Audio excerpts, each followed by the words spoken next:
Di Balikpapan dulu ada Fakultas Ilmu Sosial Politik. Dulu namanya belum FISIP ya, namanya masih Sospol dulu. Begitu pisah dengan ekonomi, namanya di Fakultas Sospol, Sosial Politik.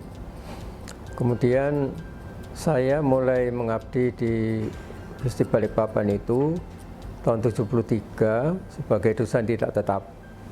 Karena waktu itu saya bekerja di swasta. Kemudian tahun 76 saya diminta untuk mengajukan permohonan menjadi dosen tetap. Dan mulai tahun 2016 saya mengabdi sampai tahun 85 di Balikpapan. Pada waktu dekan yang meminta saya adalah Bapak Dr. Muhammad Kusosi, yang kemudian saya diangkat tahun 1 Maret tahun 1976. Kemudian saya memegang sebagai ketua jurusan di sana, ketua jurusan sosiatri. Nah, belakangan kira-kira beberapa tahun kemudian ini dibentuklah Fakultas Ilmu Sosial Politik jurusan Administrasi Negara.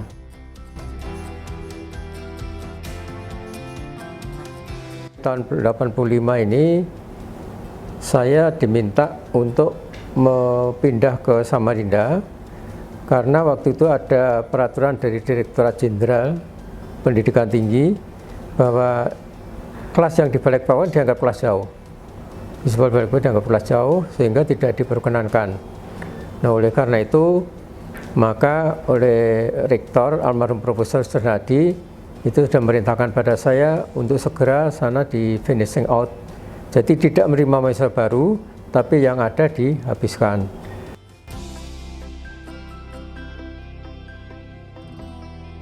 Saya menjadi dekan tahun 98 atau berapa saya lupa itu. Nah, mulailah saya melihat, sesudah saya dilantik melihat bahwa mahasiswa di Visipol itu sudah habis, tinggal kira-kira 150-an lah gitu. Saya minta izin kepada Rektor, almarhum Bapak Profesor Rahmat Hernadi, apakah boleh saya untuk mengembangkan fakultas ini. Malah silakan, supaya yang penting jangan sampai habis. Akhirnya saya kemudian berinisiatif untuk membuka program dua program, yaitu program sekretaris dan D3 Preskripta dan D3 Administrasi Niaga.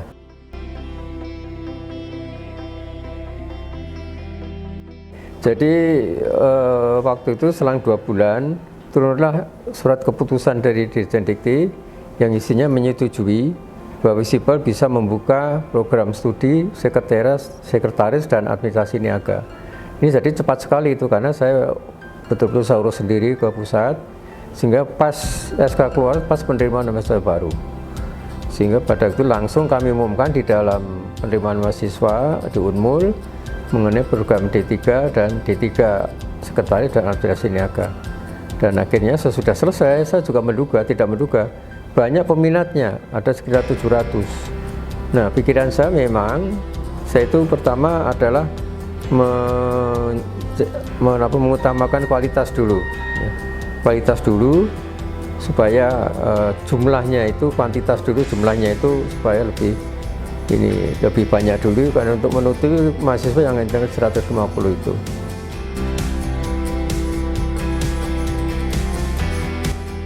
Jadi waktu itu saya memang berpikir Visipol itu harus dikembangkan supaya jangan ketinggalan dengan fakultas lain. Baik kuantitas sudah mulai bertambah, kemudian juga sekarang kita bicara soal yang lain, soal kualitas. Tetapi di samping itu kami melihat program-program studi yang perlu dibangun atau dibuka di fakultas itu banyak. Nah, saya berpikir karena waktu itu saya kebetulan ada teman saya yang kerja di Departemen Luar Negeri yang kemudian akhirnya menjadi duta besar di Amerika. Jadi saya tanyakan kira-kira gimana itu. Oh, betul aja, karena di program Departemen Luar Negeri itu ini sekarang mengutamakan mahasiswa atau lulusan dari Indonesia Timur. Maka saya berpikir saya kerjasama membuatlah jurusan Hubungan Internasional dan bekerjasama dengan Universitas Hasanuddin, karena waktu itu yang mempunyai program studi HI adalah Hasanuddin, dan saya bertemu dekannya.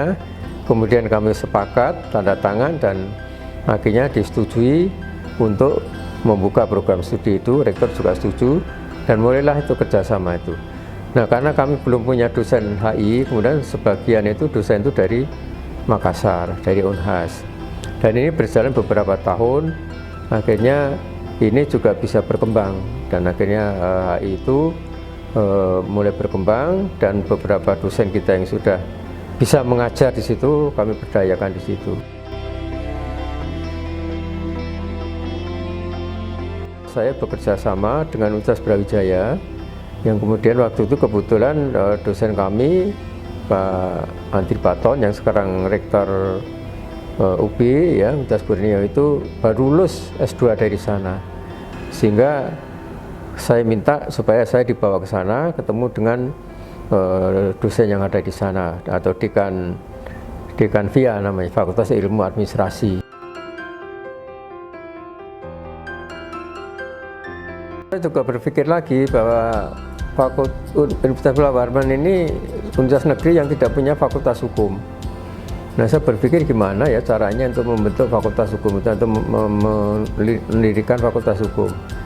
Dan saya kembali ke Brawijaya. Saya ketemu dengan dekan hukum di sana. Kemudian apakah bisa bekerjasama? Kalau untuk fakultas agak sulit dibentuk. Jadi kita buka program studi aja di bawah Visipol, namanya program studi ilmu hukum. Dan itu kemudian berlanjut, persetujuan sudah kami tanda tangani, kemudian rektor juga setuju, dua belah rektor baik Brawijaya maupun dari Mula Warman. Akhirnya dibukalah program studi ilmu hukum di bawah.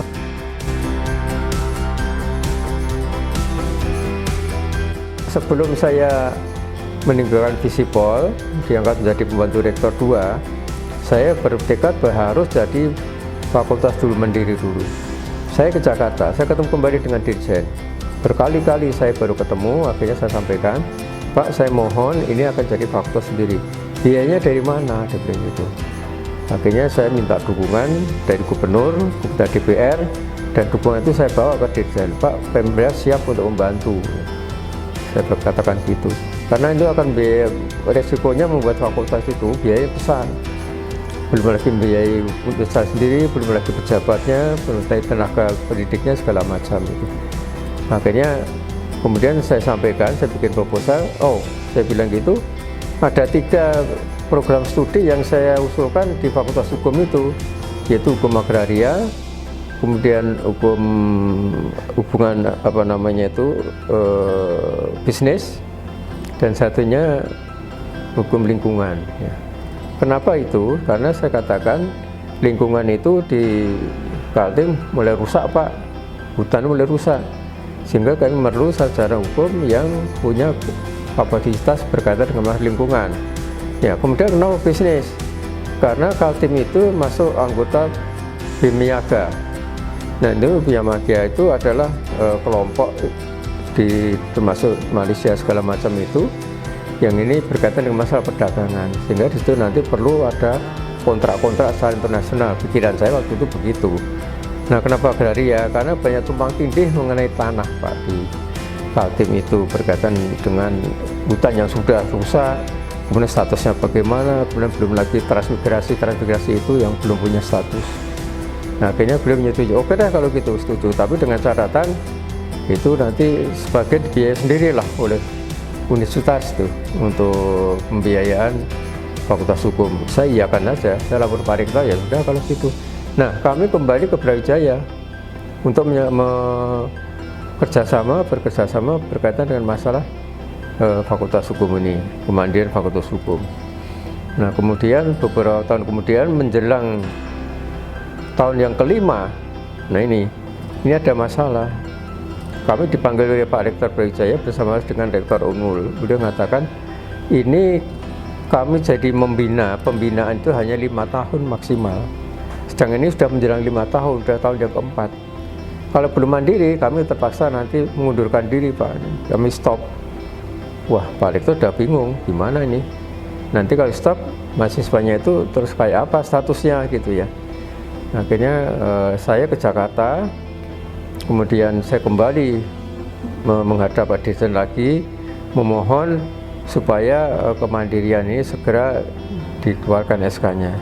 Akhirnya pas saya di Jakarta, saya tunggu 2 hari, keluar SK tanda tangan ini. Kemudian SK itu yang saya bawa, dan kebetulan waktu itu Pak Rektor Unmul, almarhum Profesor Ahmad Hernadi itu diundang di Malang, di Brawijaya untuk merapatkan tentang ini. Nah, kemudian beliau nelpon saya, Pak Sro di mana? Saya masih di Jakarta, Pak. Ya, kalau gitu langsung aja nanti ke Malang. Nanti kami diundang, jadi dibicarakan soal itu. Baiklah, saya dari Jakarta langsung ke Malang untuk bawa SK itu. Nah, pas saya datang, rapat itu sudah mau mulai disampaikan, saya masuk, kemudian saya lakukan Pak Rektor, bisik-bisik, Pak Rektor Unmul, bahwa ini SK sudah ada, syukur alhamdulillah, begitu. Nah, kemudian sudah Pak Rektor Brawijaya bicara itu, kemudian Pak Rektor Unmul baru menjawab, Pak sebenarnya ini Pak Suharso baru datang dari Jakarta dan Mbak SK-nya sudah ada, alhamdulillah. Jadi di situ senang semua. Artinya bahwa mahasiswa hukum yang tadi 2 siswa itu sudah resmi nanti akan di bawah Fakultas Hukum secara mandiri.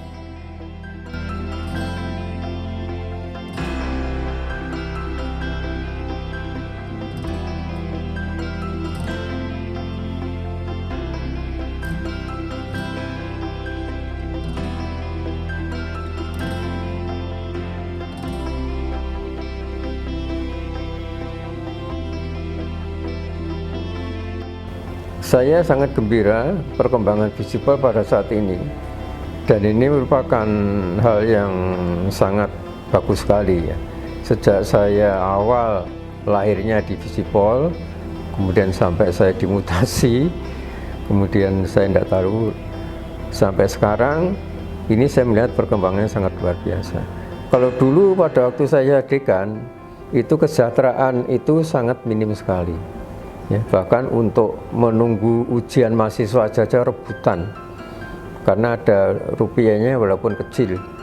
Nah, tetapi perkembangan berikutnya, dan pada waktu saya dekan saya juga mencoba kerjasama dengan Pemda. Akhirnya kami punya namanya Desa Binaan yang ada di Desa Loleng, itu antara Kota Bangun dan Tenggarong. Itu ada nama Desa Loleng, itulah yang kami bina selama beberapa bulan. Dan situ kami libatkan, ya, saya libatkan antara dosen-dosen dan mahasiswa, terutama untuk mahasiswa sosiatri itu berkaitan dengan masalah-masalah sosial yang di desa itu. Kemudian untuk mahasiswa administrasi naga dan pemerintahan itu berkaitan dengan administrasi pemerintahan desa itu. Bahkan kami menggunakan tenaga ahli berkaitan dengan masalah pemetaan. Saya tidak tahu apakah sekarang dipakai, tidak tahu saya untuk Kabupaten Bukar. Tapi di desa itu ada petanya, batas-batasnya itu, dan itu tidak murah itu, karena kami menggunakan satelit untuk pemetaan itu. Nah, itulah yang sudah kami bina selama beberapa tahun, tapi kami kerjasama sekitar 2 tahun, dan sudah itu sudah stop, karena anggarannya tidak dianggarkan lagi oleh pemerintah daerah Provinsi Kaltim. Dan sudah selesai itu, kami bikin laporan, serahkan kembali kepada pemerintah daerah Provinsi Kaltim. Nah, dari situ mahasiswa juga melihat atau punya pengalaman berkaitan dengan masalah yang sosiatif, masalah pedesaan, kemudian yang administrasi negara dan pemerintahan itu berkaitan dengan administrasi di pemerintahan di desa itu. Dan mereka kepala desanya merasa terbantu betul, karena mereka itu selama ini tidak ada yang membina begitu. Nah, inilah yang kesan kami pada waktu itu yang sudah kami lakukan. Dan saya tidak tahu perkembangan yang sekarang ini. Nah, kemudian juga bersama dengan yang lain itu juga kami lakukan, tetapi walaupun demikian tidak maksimal ya, karena keterbatasan waktu juga dan dana, sehingga sangat terbatas. Walaupun saya sudah mencoba untuk mengembangkan fakultas waktu itu dengan semaksimal mungkin, tapi yang kami lakukan hanya itulah. Saya membawa beberapa program studi, kemudian kerjasama dengan beberapa instansi, dan yang saya tinggalkan itu, nah, kondisinya sudah lebih baik dari yang lain. Dan S2 juga saya bentuk. Nah, tinggal sekarang mudah-mudahan kedepannya bisa dibentuk S3, dan Visipol makin berkembang lagi. sehingga bisa menjadi unggulan lah di Unmul ini di samping fakultas-fakultas yang lain, karena itu akan berkaitan dengan masalah akreditasi institusi atau Unmul sendiri. Nah, sehingga harapan saya siapapun dekannya nanti yang akan memegang Visipol ini bisa meneruskan yang sudah dirintis dekan-dekan terdahulu dan kemudian bisa dikembangkan ke depan sesuai dengan perkembangan zaman.